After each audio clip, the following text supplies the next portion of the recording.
And we're back.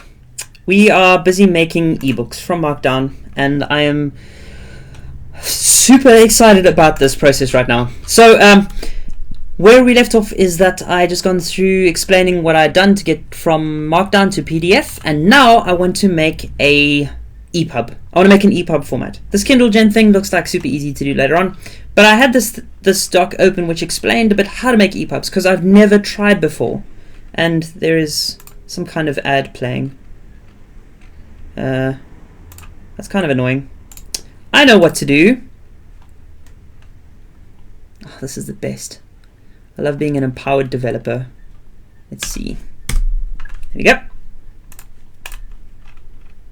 Hey, great. Okay, so I did not have to use a DOM crawler. So Lossman asked, did I have to use a DOM crawler to write the test? And I didn't. I'll show you why.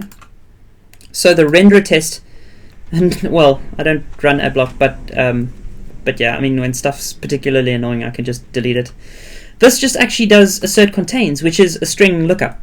So needle haystack. It's pretty simple. I could use a DOM crawler to check that this stuff exists, and maybe I will in the more advanced tests, but I don't have to do that right now.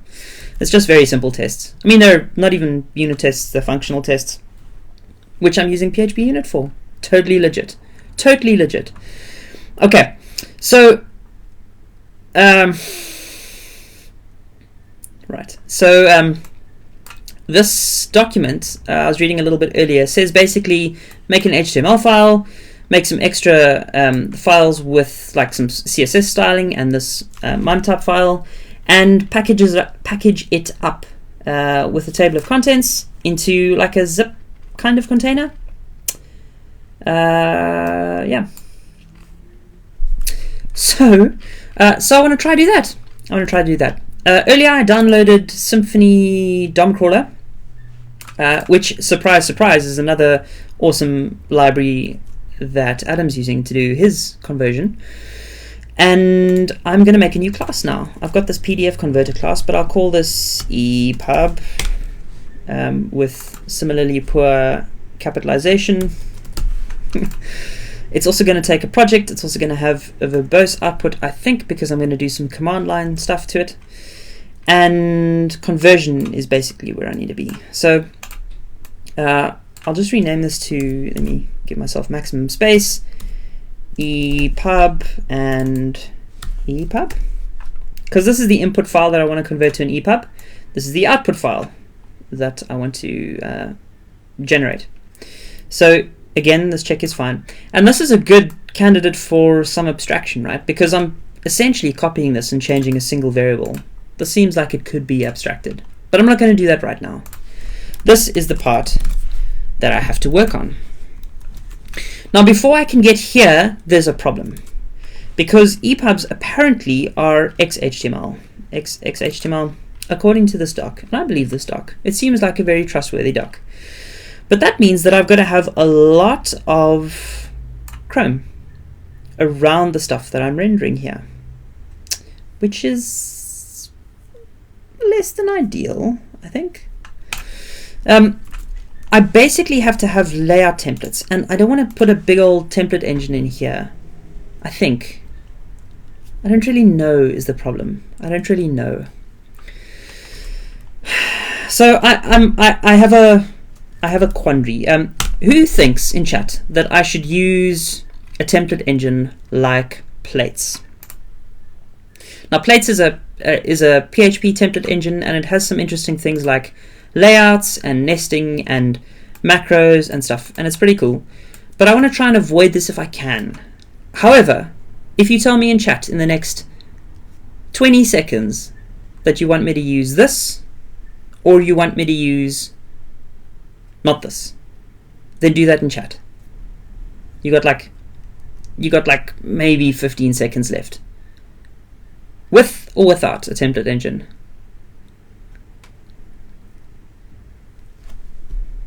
Maybe 10 seconds left.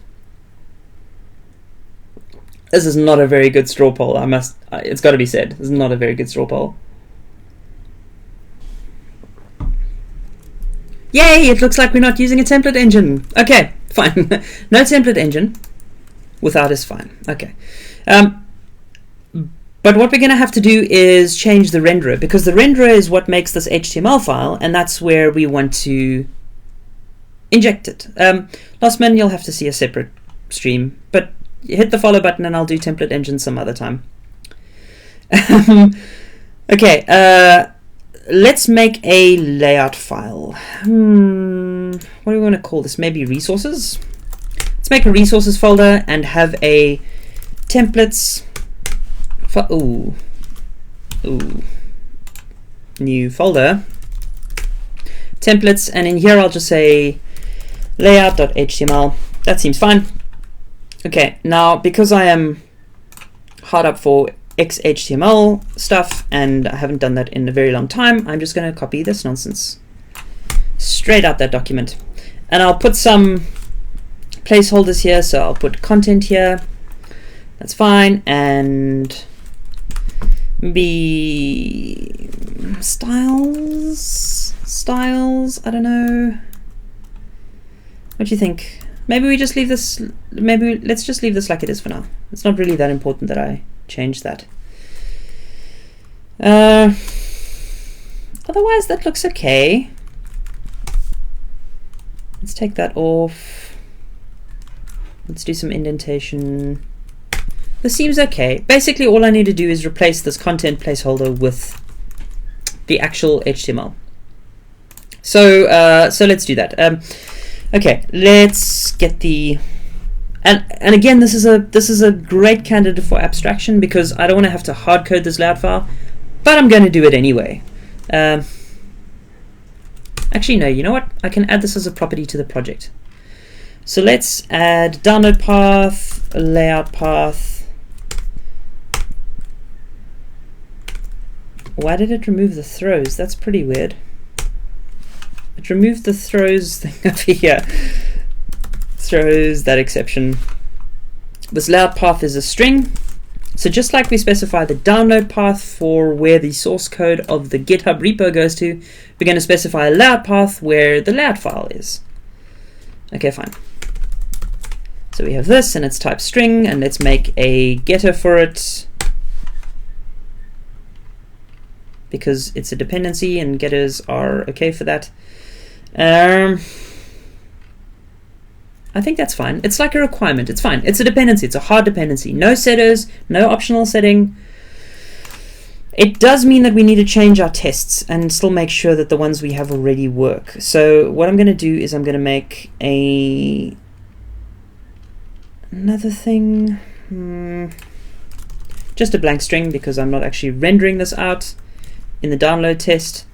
The renderer test I will have to do this for. So let's make a private property for this called layout path. Layout path. That is, so at this point in time I am in the tests directory. Go one level up and I'm in the main directory, resources, templates, layout.html. And this will be the third parameter here. This. Okay, so these tests should still work. Oh, I know what to do here.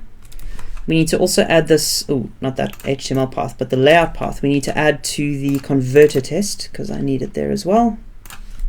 Download path, layout path, and this is the third parameter.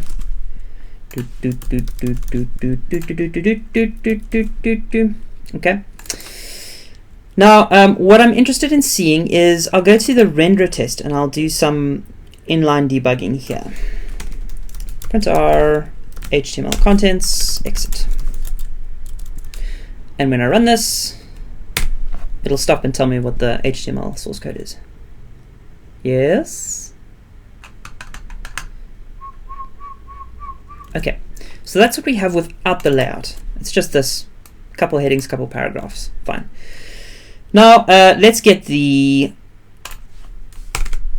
content here. So layout content is file get contents project. Oh, my autocomplete's crazy at the moment. this project get layout path. I should also probably do a file exists check. Should I? I kind of should. Let me do that here. So I'll store this layout path is that. Wow, we super bad typing today. And layout path is missing if it's not there. And I'll get the contents over here. Then what I need to do is a, let's see, converted in layout is string replace. You are searching for content. You're replacing layout content, and this is in the, are you? No. You're replacing the converted markup within the layout content. Okay. And that's what we write to the book at the end. So let's just print this out just to make totally sure. Converted in layout. Exit. Now we should see, hey retired programmer, now we should see an exception. Of course we're going to see an exception. Layout path.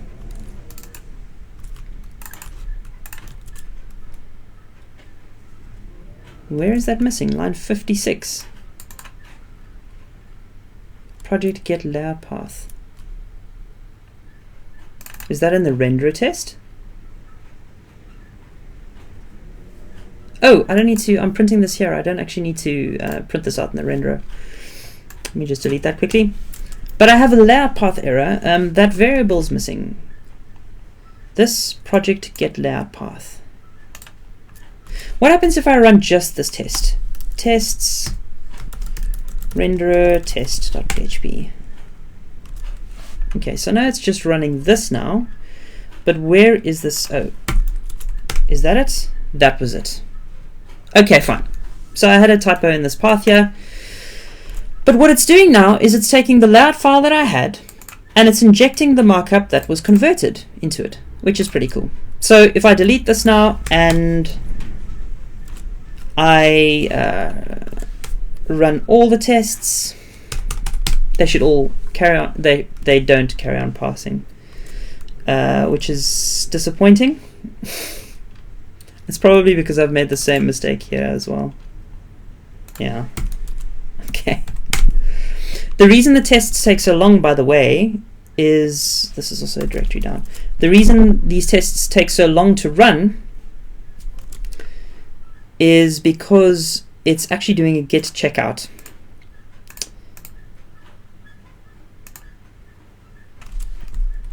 What is going on? Okay, that was pretty weird. Still going? Yes, okay, so the reason it's taking so long to run these tests is actually because it's doing a git clone of this repo itself as one of the tests. So I could probably speed that up somehow, but I don't want to worry about it right now. What we have got is we've got HTML rendering in a proper layout file. So we can create an EPUB from this, which I'm very excited about. Now, what are the other things to making an EPUB? We have to create a file just called MIME-type. So let's see, let's go to the EPUB converter and let's say file put contents. I don't know what that is yet, but what I want to put is that. Yeah, that seems fine. Okay, and this is the EPUB file. Do I maybe want to make this a folder? Is that the thing? Do I maybe want to say EPUB folder? Just call it book EPUB. This maybe, well actually let's just call it like that, but let's make the directory. Include that path with the mode 0777 and recursive true. Okay, I don't think we need to do recursive true because that folder is already going to be there, I hope, but I'll do it anyway. And so inside this folder, I want to say something like join directory separator. Oh, I've got to do that better. MIME type file is this, and I'm joining EPUB folder and a file called MIME type, file name called MIME type. So in that, I'm writing this stuff here. Okay, let's make a test for this and just run this test and see what it's doing so far. Oh, I've got to change the casing of that. You all following me so far? Are there any questions? Feel free to ask in chat, it's fine. EPUB test. Let's just make sure that it's only doing EPUB converter. And the file I should have at the end is EPUB, but I'm not going to use it right now. Not going to use that part of the test right now. Basically, I just want to see what happens when I convert this file. EPUB. Okay, I just want to see what happens when I convert this file. I'm not deleting it or anything. The file I'm running is tests converter EPUB test, and I have an error. Undefined property EPUB path.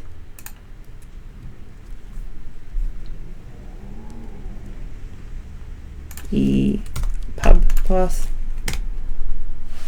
Okay, there we go. But I have an exception here. File exists. Okay, because that folder does exist, right? I'm not deleting it yet. Anyway, when we run this, we see we actually have a folder called book.epub, and it has this MIME type file. Lastman, unfortunately, I'm not following a TDD style with this at the moment, because I wrote a bit of implementation code and then I wrote tests after the fact. So this isn't technically TDD, this is just writing tests really quickly after code. And usually I like TDD, but when I'm doing something like a very quick and dirty implementation of something to get it happening very quickly, then I won't necessarily start with tests. I'll just start with a rough idea. And when I like what it's doing and I want to refactor and make it nice and new, then I'll do tests first. On that note, I also don't understand the subtle distinctions between different styles of TDD. I just have what I understand TDD to be, which is to use tests as a way to design a public interface for your code. Does that answer your question in a very roundabout way? Okay, EPUB tests, and let's get this EPUB converter file open again. Sweet. So we're making the folder, we're putting this MIME type file in it. That's the first of a few steps. We need to add some CSS to this, and I'm not going to worry about this, about embellishing this right now. I'm just going to add this directly to the layout file. I have some stuff there. I also don't want any of that nonsense. I just basically want the styling that it's telling me to do in this article. Don't want a cover image. Don't want a title page. But what I have to do is I have to make a table of contents. This file here. Now to do this, to do a table of contents, I downloaded the Symfony DOM crawler. Let's see, DOM crawler. And if you go to the docs to this, it'll tell you how to inspect some HTML. And you can pull from things like CSS selectors, and it's awesome, super awesome. But we're going to do that after another short break. So stick around and listen to some music, and I will be back in another 2 minutes.